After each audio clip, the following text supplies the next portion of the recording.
folks, I'm Dan Gross, and welcome to the first Spotlight special of the Rochester Indie Musician Spotlight, Rochester's premier music and interview show. We're counting down to 50 regularly scheduled episodes this season, so it's going to be the biggest yet, the biggest names, more sponsors and partners, and of course, more support from the community. This special, as my folder falls all over the place, features something we love to feature, collaborations. This episode will feature new music, something we've wanted to cover for a while. Today we're sitting down at 12 Corners Middle School with the modern chamber ensemble 5x5 and represented from the Rita Collective as well, who have teamed up and are playing the music of composer Marc Webster. Shout out to Blue on Blue Recording Studios, by the way. 5x5 is Laura Lentz on flute, Marcy Bacon on clarinet, Sungmin Shin on guitar, Eric Polanic on bass, and Haeyoon Jun on piano. And then, of course, the Rita Collective is Dean Keller on bass clarinet, Kristen Shine McGuire marimba, Kyle Vach on bass, and Joe Parker on drums. Joining me today is Sung, Laura, Eric, and Dean. Guys, thanks so much for joining me today. Thanks for having us. This episode is brought to you by Bop Shop Records, Bernunzio Uptown Music, Rowe Photo, and Sound Source. Bernunzio Uptown Music, located in Rochester's East End, has been providing Rochester and the world with quality used string instruments since 1976. Bernunzio also offers concerts, workshops, and jam sessions. This season, we're in this warm, local, and creative space, Bop Shop Records. Located right outside the city at 1460 Monroe Avenue, Bop Shop Records is your home for blues, classic rock, jazz, and classical in vinyl for the past 35 years.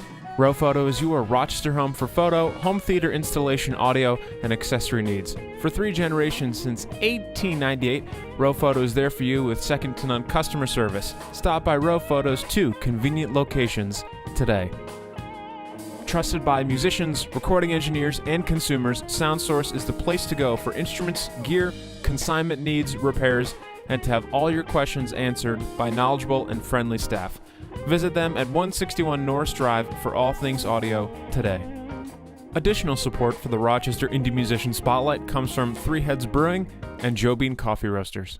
Let's start with super easy background stuff. We've covered the Rita Collective already in a previous episode, so why don't you guys tell us how 5x5 got started? Well, do you want to start, Laura? Sure. I had been visiting some friends in Detroit, and I went to the Detroit Institute of the Arts and saw Missy Mazzoli, who's a Brooklyn-based composer. I saw her group Victoire, and I was very fascinated, and I went online and did some research about her music, discovered the Now Ensemble and some of the music they played. And so I decided I wanted to share that music here in Rochester. So started to contact some people and met Eric and Sung and Marcy and Haeyoon, and we started playing together with Missy Mazzoli's music as our inspiration to start off with, and then it grew from there. And you guys are, we will talk more about the instrumentation in a little bit, but your business model, so to speak, is a little bit different in that you seek out composers to write rep for each concert. Can you tell us, anyone who wants to answer, can you tell us a little bit about how that process works and why you do that method? Well, I think originally starting out, we took repertoire that was already there, and then now we're getting more and more towards forming our own.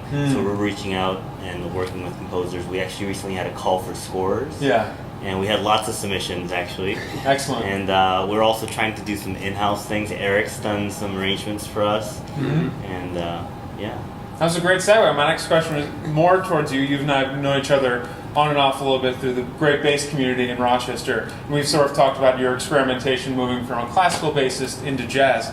And I think immediately when you look down the instrumentation of this group, it's very unusual. It is. And what makes that work as a group, and what does that allow you as musicians to do and explore? Yeah, the thing that we keep coming back to is this many sound colors you can have.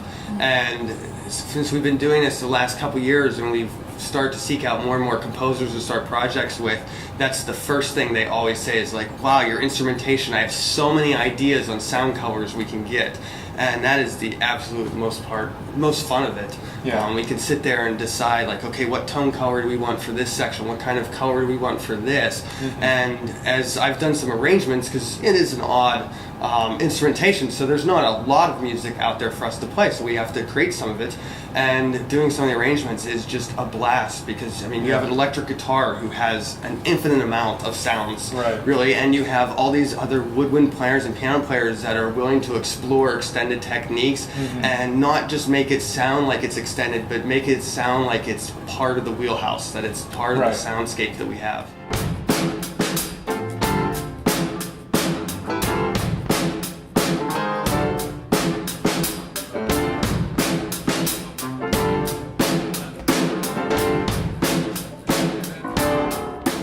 So you, of course, then decided to team up with another equally odd instrumentated group in town, the Rita Collective. Dean, can you tell us how and why you decided to join up with 5x5? Basically what happened was I heard them live on the radio doing their Live from Hogside series. Yes. And I was very fascinated by the sound of the group and the fact that they had adventurous programming, specifically involving improvisation. And the Rita Collective, I've come to describe as more of a chamber music group than a jazz group, because the melodies tend to be more in that wheelhouse than jazz. Right. And it's not a swing kind of thing. And I thought to myself, well, why not create a collaboration with two groups that are basically doing the same concept but approaching it from different respects. They're coming from the classical end of things and adding improvisation. I'm starting from an improvisational context and making melodies and music that sort of fits more in a chamber music context. So I reached out to Laura, and we came up with a plan to put it together, and so far it's been an amazing learning process. Just learning how to work together. Everyone, We're titling the performance "Common Ground," and finding a common language to talk, even just to talk about how we approach things, was interesting, and we learned a lot. And myself, as a musician, I took a challenge to write a new piece. I've actually composed a new piece for this concert for all 9 players together, and finding ways to take advantage of the different combinations of players and creating improvisational moments in the piece to feature different players in both ensembles. And so it's been a really great experience so far. Yeah, and we'll talk more about briefly about the collective improvisation element that you're doing with the kids here. But how does Marc Webster fit into this project? Because we all know Marc from the great work he does at Blue on Blue Recording Studios, but he's also a incredibly underrated composer in Rochester. Can you tell us his involvement in this project? Yeah, absolutely. I've been friends with Marc for a long time. We worked in a previous ensemble together on some projects, and I knew of his work. And a couple years ago, Marc and I had discussions with another group where we wanted to figure out how do you introduce improv in a very formulaic way. Like you can take a classical musician and they can learn these set of etudes, and by the time you're done with the etudes, you'll know how to improv. And so I was telling Laura, I'm like, we should get him to write a piece that, let's learn an aspect of improv collectively and get him to write a piece that's focused around that. And he was all ready for it. I mean, he had an idea like as soon as I asked him. Yeah, he wrote it within a week. Yeah. He already had it. I know. Yeah, I think we invited him to a rehearsal so we could all meet, and so he got to know us a little bit, and then I think within like weeks or something he had a piece and called Hacky Sack, like the game you play where you... Right. We all did it in middle school. Exactly, right? yeah. And he's sitting in on piano as well. Well, today he was sitting in on piano because Hayden couldn't join us. But I wanted to mention the improvisational aspect of that piece, which was a little bit of a challenge for us as classical players, was that we had to pass, like a hacky sack, the solo from one person to the other without a set, structured plan. And for classical players, that's very stressful. Right. And so the kids actually today were, I think, much more accomplished, and they were quicker at it than we were, because we have these preconceived notions about classical music and about kind of how, I don't know, that we're supposed to read something in a very linear way. Yeah. So it was a great challenge for us, and I think a great exercise for us to explore improvisation in a kind of a safe way, but in a way that also pushed us.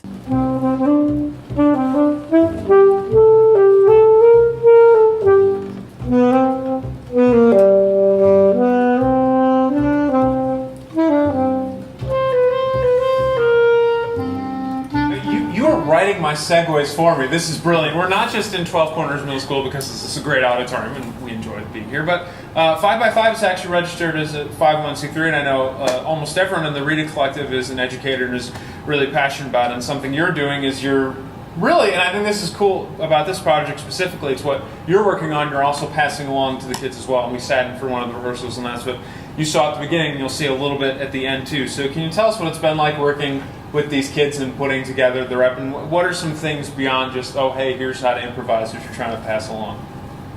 They pick up things up so fast. I mean, it was incredible. Like all the hangups that we had, trying to experiment and explore, man, so much faster. Right. They just had it. They nailed it. And that's, coming from the classical world where we don't have this exposure to improvisation, we want to pass that on to the next generation. So by the time that they're into the professional world, it's just common language. They just do it as part of their And it's day. not jazz or classical, it's improvising, and it's open to any styles. One interesting thing that came up in preparing for this concert, we're going to be doing, I think, a Rochester premiere of Julius Eastman's Stay On It, and this is a piece written in 1973 by the composer Julius Eastman, who passed away a few years ago, but there's been renewed interest in his music, and the piece actually only exists in 2 transcriptions, and both of them are very different from one another, and we were trying to decide which one to use, and we gravitated towards the one that was more linear. Dean gravitated to the one that was less linear, and it totally brought together I opened up this discussion like, oh, this is how our brains think differently, And so we decided at the end on the linear one, but it made us really have a conversation that I think maybe doesn't happen enough between classical and jazz musicians about how, I don't know, I found it really fascinating and interesting. I thought it was very interesting too, because like when we looked at both different scores, the one that was less linear had had like sort of cell ideas that you could assign to different players, and I thought, well, that makes sense, and they had like sort of anchor points that we kind of come back to, but it didn't follow like a beginning to end straight line. It just seemed easier to me to do that. She thought the other one was easier. And it seemed much more complicated to us. I guess the bigger question is, why isn't there this conversation? Well, the reason why is because people don't do what we do. Yeah. There isn't a lot of crossover. There aren't a lot of jazz musicians that work directly with classical musicians on creating either new music or reinterpreting music together. I mean, I think there are some, like RPO does the Pops concerts where they bring in jazz artists, but that tends to be a jazz artist sort of making themselves fit into that that context. You don't really get a lot of the orchestra branching out to say, okay, I'm going to, except for like Herb. Well, we all love her. I think that's spot on. I think typically the traditional crossover between jazz and classical is when groups get together and they either side continue to do what they normally do and they just play together. So like the classical musicians will have their parts all written out and they're doing that. They're not improvising. And then the jazz musicians are doing their thing. And it's not really like a collaboration. It's more of just like, you do your thing, we do our thing. And so you're saying there's not a lot of common ground? Really briefly, you saw a little bit of it in the intro and the outro. But to wrap things up, can you quickly tell us what this concert is going to look like? We've heard a little bit of the music, but when you take a seat and you watch what's happening, how's the concert going to unfold? What does it look like? What are we going to hear? Do we have that planned yet? The roadmap generally? The roadmap of the concert generally is a short set of music with the Rita Collective, and we will have students from 12 Corners Middle School join us on one of our tunes. Okay. Then there'll be a short set from 5x5, and you'll have some students join you on that.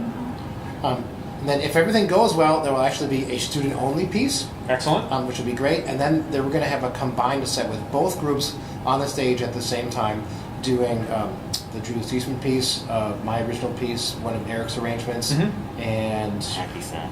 And Hacky Sack, where we're going to invite the students back up to join us with the whole group. So it's going to be a wide variety of things ranging from I can't even begin to tell you. Right. But it's all good. And there's improvisation. There's a lot of improvisation, and it involves the kids, so it's a real learning experience for everyone. I think it's going to be a great night. It'll be a big party by the end.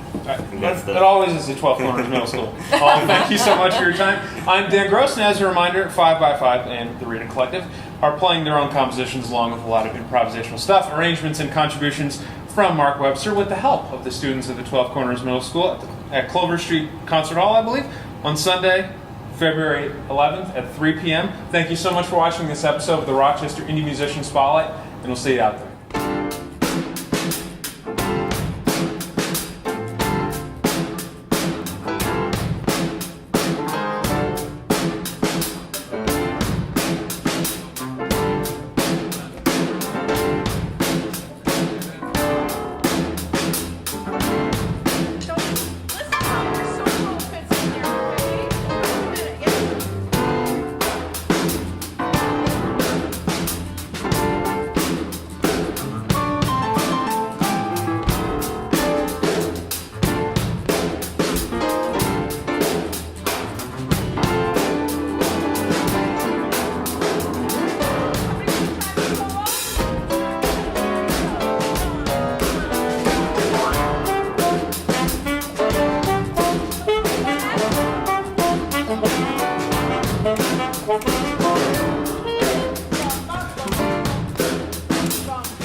sentences are short like that, that's fantastically boring because there's only so much you can say with that few words, right?